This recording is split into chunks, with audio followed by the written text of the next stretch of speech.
Hi, everyone, and welcome to the Meet Your Mentor podcast. This podcast aims to introduce you and familiarize you with lots of mentors here at the Mentor Project, as well as their fields, and perhaps we can even help you discover a new interest. Now, as for me, I'm the host of this podcast. My name is Elise, and I am a junior in high school, and I'm an intern here at the Mentor Project. Now, before I get started and introduce you all to today's mentor, I just want to give a quick shout out to all of the listeners and all of you sponsors. You guys keep this podcast running, and we really appreciate what you do. Now, I think you will love what I have in store for you today. The mentor I am so excited to be interviewing today is David Schiff. David is a defense innovation leader who is striving to create a cleaner, safer, and more ethical world. David currently works at Second Front Systems, and he is helping to convince the Department of Defense to favor innovation as a strategic advantage. He believes in creating and strengthening a more open relationship between the civilian industry and the government, and that should this happen, we will be able to solve the world's biggest problems. In his last government role, David helped build and lead the Naval X, a superconnector cell, which I am very interested in learning more about.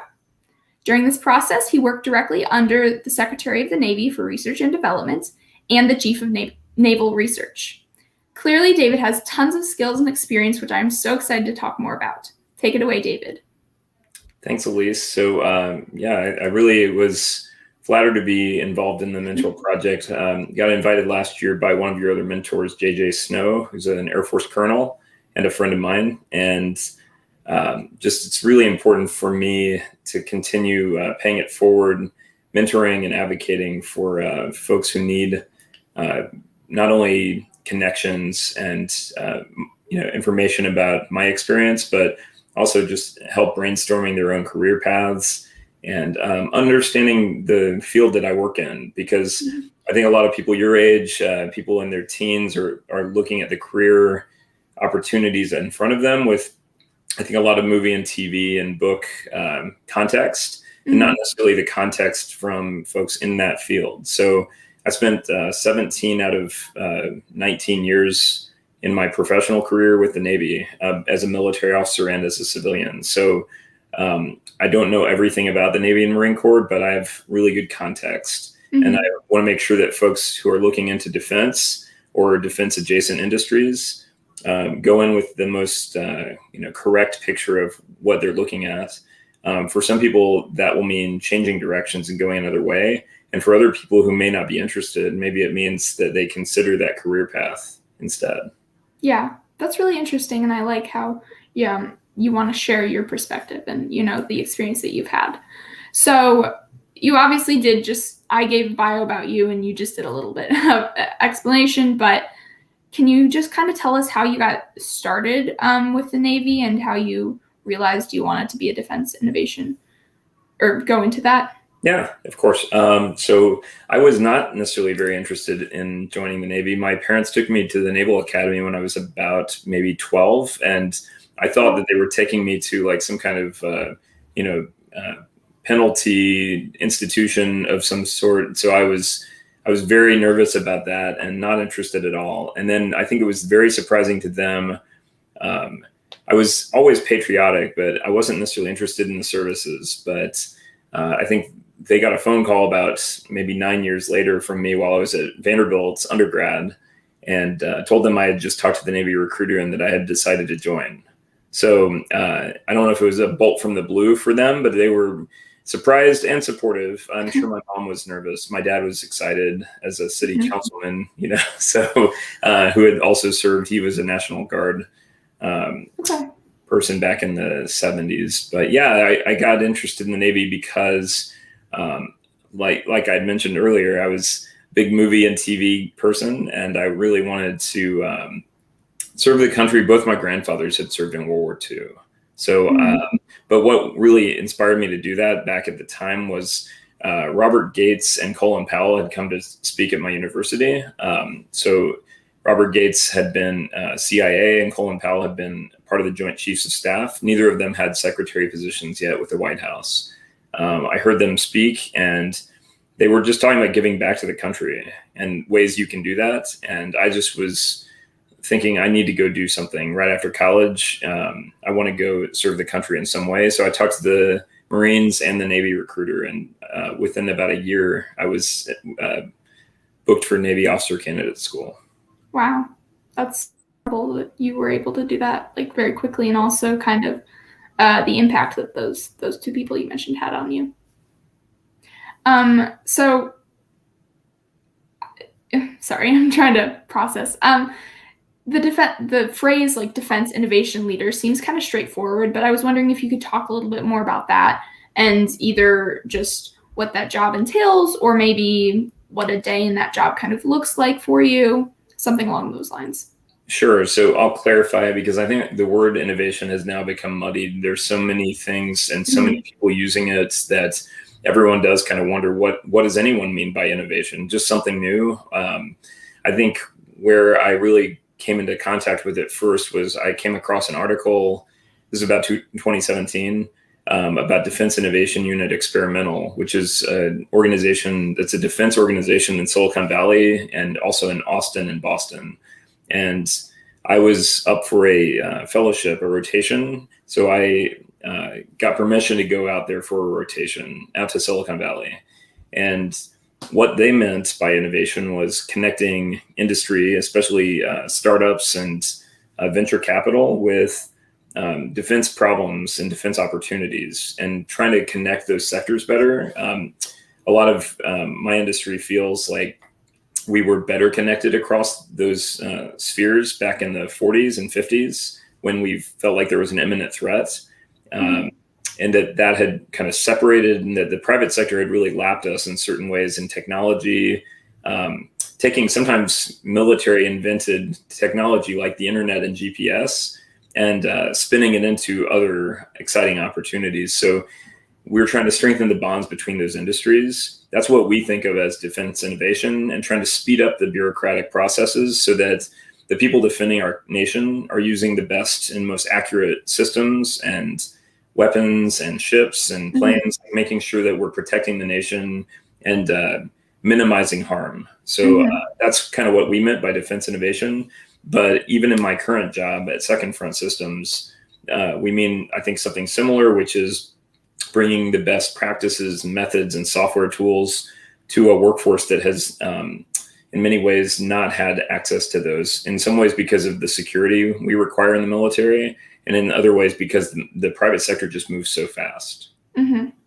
So this might be kind of a straightforward question, but would you kind of say that, you'll discover like a startup or something that kind of intrigues you, and you kind of help to put it on a larger scale so that's able to kind of help like defend the country, and like, is that kind of along the lines of what you're saying? Yeah, exactly. So when at Naval X, we were trying to make sure that, and at Defense Innovation Unit, we were making sure that the Navy acquisition community, civilians and military folks who are trying to procure our systems, knew about the best and highest capability things out there, whether it was in a garage or whether it was just a business people had not heard of, or in an allied nation. Making sure that people knew about it and had access to it, because the defense primes, the big companies that you've heard of, Lockheed, Boeing, Raytheon, these large companies, obviously they know how to access defense problems. But sometimes those companies don't necessarily have access to the cutting edge because they're working on huge systems and system integration. Okay. That's kind of funny that you mentioned Naval X as well, because that was going to be my next question. Could you like talk more about that and stuff? But so obviously, like, you weren't planning to go into the Navy, and then you said you got right out of college, and that's what happened. Right. But would you say that like the defense and the innovation piece, would you say that what you studied in college helped you go towards that, or did you kind of have a separate learning curve for it? That's a great question, actually. I think that I was a language, history, and poli-sci focused undergrad and a journalist. I was a newspaper editor at Vanderbilt. And no, I had no connection between what I ended up doing with the Navy at first and all those things I studied in college, or so I thought. But I will say that clear communication, whether it's in an email or a white paper or really any other form, whether you're speaking to a division of sailors on an aircraft carrier, the communication skills I learned in college, or that I honed in college, really helped me in the Navy and helped me as I transferred into the civilian part of the Navy. And then as similarly in the second front side of things, if we're doing business development or customer success, those are things that we do every day. Clear communications, understanding your customer's problem and asking really refined questions really makes or breaks a company or an organization. So I will say, even though it wasn't a direct impact, like having a Spanish major, for example, I wasn't using Spanish in the Navy, but learning really good interviewing questions from my journalism background and being able to communicate succinctly and concisely, that really is a make or break. Okay, good to know. I'm going to say something in a second, and for all the people who are listening, who have been listening to this podcast for a while, they're going to be like, Elise, you say this every time. But I have found with so many mentors that like all these life experiences, because most of the mentors that I've interviewed, they haven't gone into they didn't have one clear path from the get-go. And I feel like there aren't many people who get that. And so they always talk about how like all these different stops along the way, it really like gave them all these unique skills that they use now in what they do, even if, it didn't have a direct correlation kind of like that. So that's kind of why I was curious and why I asked. Yeah.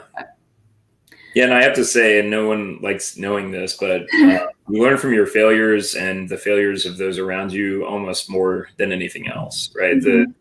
I've had some really amazing supervisors and bosses, both active duty and in the civilian world. And I learned so much from them about empathy and humility and leadership.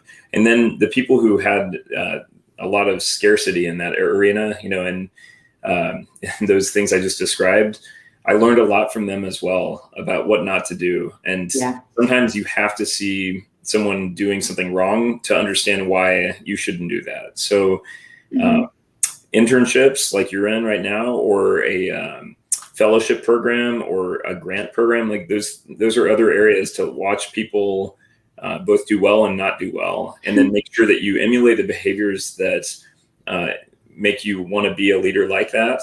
And then when you see a leader who isn't living up to those values, making sure that you remind yourself later, I need to not do the things that she or he did that I saw. Mm-hmm. Yeah. So I find it kind of interesting that you bring up the idea of like failures and things, because I feel like that's also something that a lot of people don't really vocalize, even though it's kind of there for most people. But if there was somebody who's like around my age or just young, and has an interest in going into like defense innovation, what would just be some like advice that you have for them, or what's one kind of big takeaway that you've had over all these years? What you're doing right now is something that normal, everyday people should be doing all the time, which is just asking other people who do something you're interested in, ask them a lot of questions. And if they don't want to answer them, you're not talking to the right person. But just get some exposure, especially now that we have LinkedIn and Facebook and these other ways of finding people. Yeah. The worst thing that someone can do is ignore you or say no. So asking a hero of yours, or asking someone you're interested in, whether it's in pharmaceuticals or a race car driver or someone who speaks in TED Talks, those kinds of folks, ask them questions about, how did you get into this? What was it that drew you to this? And how would you avoid some of the mistakes you were making along the way? One thing I think on this topic that you might find interesting is we had some University of Virginia students as interns a few summers ago at Naval X. And before they came, I asked them to send me a failure resume, which is essentially the opposite of a normal resume, right? It's like everything you've done wrong in the last 5 or 10 years. And what it's supposed to show is obviously humility, but it also shows that, hey, I did this wrong and I learned this from that experience. And those resumes were very high impact to me, almost more so than a normal resume. And I loved those students. And it was just so cool to see the growth that I saw even over the summer with them. Mm-hmm. Yeah. And I'm sure also those students probably hadn't had any experience quite like that. And I feel like it's just kind of good to have that self-reflection. Yeah, exactly. Yeah. So I want to switch gears a little bit and talk more about you as a mentor and perhaps, either what mentoring means to you, maybe some mentors that you have had yourself and like the impacts they've had on you, something like that. Sure. So mentoring to me, and I think this is an important differentiation, is mentoring is kind of hearing advice from someone, and it should be conversational, but usually the assumption is that the mentor is kind of on an altar and the mentee is there to listen. I like the term advocacy more, and I've had a few advocates in my career, and I think that goes beyond just giving advice or answering questions. It says, it's understanding Elise's challenge, right? And then asking her where she wants to go. And then when she says, I'm really interested in NASA, instead of me saying, well, you should do some Googling of NASA, it's me saying, you know what? I know someone who knows someone at NASA. Why don't I set up a call for you? It's going an extra step or two. And that's what I believe in. I think that my favorite mentors have been advocates, and not just giving me advice, but helping me find the right path. And sometimes it does take that extra step, right? Mm-hmm. So it's not just advice. Like if you were interested in engineering, it's not just me saying, well, you should Google top engineering schools, because you don't need that, right? You need to talk to a few folks who have gone to different engineering programs. And then I can tell you my experience with engineers and engineering, and then I can connect you with people who actually have had that career. Mm-hmm. Yeah, I feel like you bring up a good point, which I haven't really thought too much about, but I feel like part of mentoring is just having that contact, and having that network there if you need it. And especially like with the mentors at the Mentor Project, everybody has been really great about that with me. And, when I've done the podcast, they're like, if anyone's listening who wants to reach out, like I'm more than happy to help you. And I just feel like it's a really great kind of resource to have. Yeah. One of my colleagues at Second Front is Jason Knutson, and he was my mentor and advocate at DIU, a Defense Innovation Unit. And something he said last week that I thought was really impactful was we need to move from a hoarding economy to a sharing economy. Because in an era where you can get most information at your fingertips through a search, it's not what you necessarily have memorized or even your Rolodex. It's what you can share that's going to make things work better. And I think that's true for defense, but that's true really across industries. And you saw that with COVID, the way that the medical and pharmaceutical communities were cooperating with the governments of the world. Yeah. I don't think that it was magic that we got the vaccines as fast as we did. I think the magic was the collaboration and the willingness to share, because people knew that we didn't have time to waste. Yeah, definitely agree with that. Especially, you hear a lot of stories about how, just like the insane price of, some like different medicines, and people are unable to get that. I feel like when it's on a global scale rather than a personal scale, people really start to see the impacts of that and what that can have on like a community. Right. But yeah, that's very interesting. So my last kind of like main question for you is just if there's anybody listening who wants to get in contact with you or learn more about you and what you do, do you have any websites or resources that they should go to? That's a great question too. Find me on LinkedIn is my first response, because I would have to have more context for what they needed. But I will say, if it's academic things that you're looking for, I think places like Khan Academy are so useful and didn't exist when I was in college or even grad school almost. It's just all these new things. And then for career-related things, there are so many websites, it's hard to even start. But I will plug my wife's company. It's called Stride, and it was called K-12 before that. But they have a career academy that's great for students your age, kind of helping people find their path. And then listen to podcasts. I think How I Built This is one of the best. If you're interested in entrepreneurship or business, Guy Raz interviews the CEOs and founders of some of the best companies in the world, gets their stories in an hour or less. And even though you think you already can figure it out, every time I'm surprised by those stories. And then read the book Creative Confidence, the book Range. It's David Epstein. And then there are a number of other things I would recommend depending on who I'm talking with. Okay. Well, I mean, they can always reach out and then you can like go from there if they have any specific questions. But okay, that all sounds like good things and great resources to go to. So thank you. Yeah, thanks. Yeah. The last thing that I kind of have is something a little bit new. So for like listeners who have been around for a little while, I've done quite a few episodes of this podcast, and I thought I might, try to switch things up. So I have some rapid fire questions for you, David. Sure. I also, before I get started, I just think it's nice to know your mentor as like more than just their job and kind of get a better and more well-rounded sense of them. So that's kind of what this is, what the intention of this is. So great. Okay, my first question is, what is your favorite book? Wow. I don't know if I can rapid fire that answer. But, the folks I've worked with in the last few years have heard me mention the two I just did, range and creative confidence. I think if you're talking about those kinds of reading, kind of personal business developments, my favorite book in general, I mean, God, that's tough. Give me a few seconds and I'll think of one of them. It's fine. I think I would have to go back to like Catcher in the Rye or Lord of the Rings, something like that. One of the ones that kind of inspired me in my middle school and high school time. Yeah. Okay, good answers.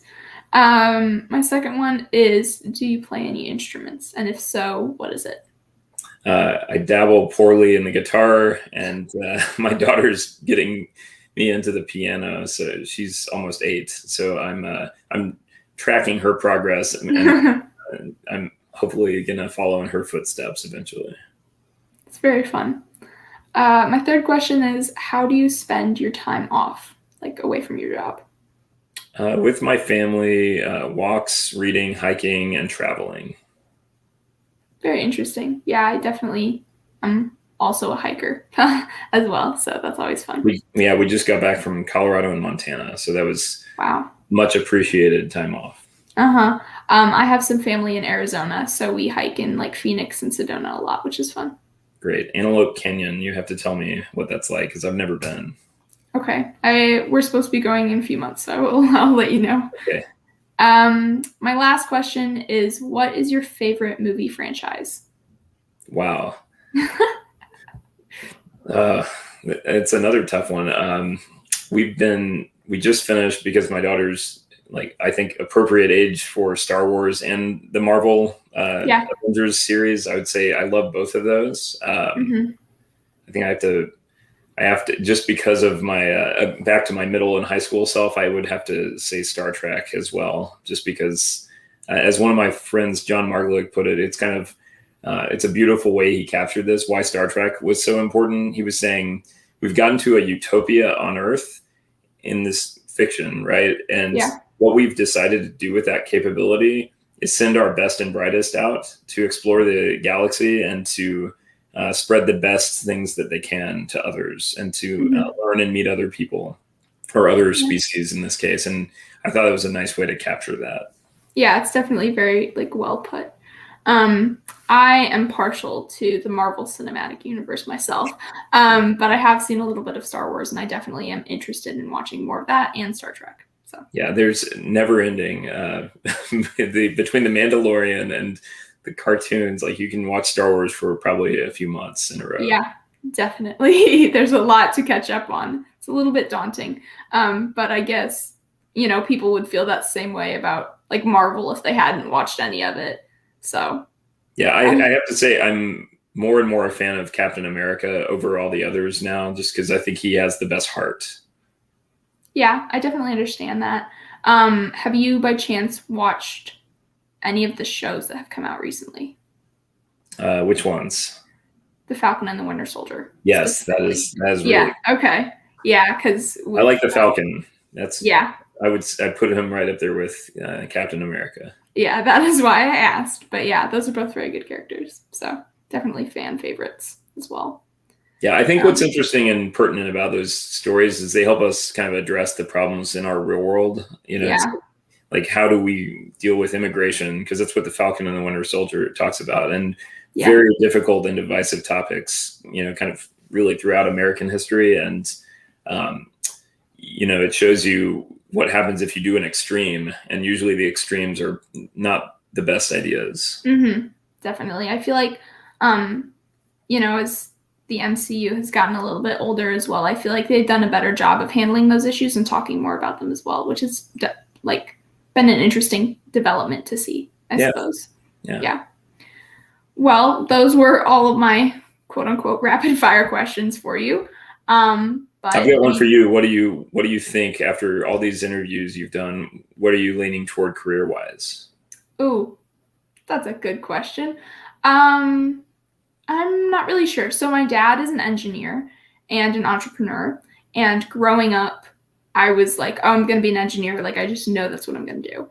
And I'm definitely very science and math minded. Those have always been my stronger subjects. I kind of have a feeling I'll end up going into biology one way or another.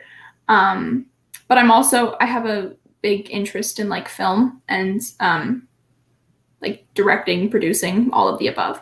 So those are kind of my two areas at the moment, but Great. Definitely still trying to figure things out. So great. Well, if I can help you with any of those, as I have, friends and family in a few of those different fields. Yeah. Okay. Well, I will keep that in mind. Thank you. Yeah. Thanks for the conversation. Yeah. That was a very good question. So, but I mean, that's pretty much all I had for you. So thank you so much for, spending the time here to share all of this with us. Of course. I'm really glad we could make this work. Same. For everyone who's watching or listening, thank you so much for tuning in. I hope you all found that very interesting and, are able to take something away from this.